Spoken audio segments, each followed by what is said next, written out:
The Pagat village has been ingrained in Chamorro culture for over 900 years. The area has served as a living account of how Guam, its people, and its culture have evolved over the centuries. The environmental impact statement shows how the military plans to construct a live fire training facility on a bluff directly next to Pagat. While the facility itself will not occupy Pagat lands, the very nature of the facility will require the entire Pagat area to be closed off for safety reasons. Facility has a trajectory that they call as their safety zone. And so whenever they're using the facility, then this safety zone is closed, and that includes the whole Pagat area. The military's current plans call for 5 Marine Corps firing ranges within several hundred feet of Pagat. The military claims that if they utilize the Pagat area for their training facility, the ancient village will not be disturbed. However, increased military traffic, live ammunition, and security fencing are all components of the firing ranges that the military plans to build right next to Pagat.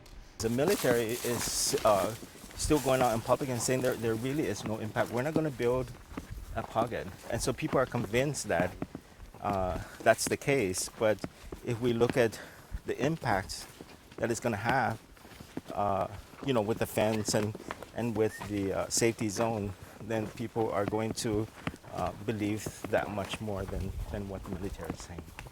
It's difficult to see how all these factors will not disturb the irreplaceable resources and history here in Pagat Village.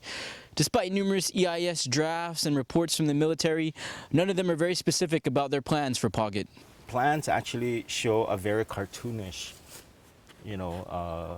illustration of where they're going to do it. We don't know exactly how large the facility is going to be. We don't know, the property lines that they're going to use. So that's another thing with the EIS is that we don't know specific information for us to look at the impact that it's going to have. One thing is for certain, if the military does set up shop in Pagat, public access to the area will be severely restricted. The military also plans to close down a portion of Route 15 to reroute traffic around Pagat once the proposed firing ranges are operational.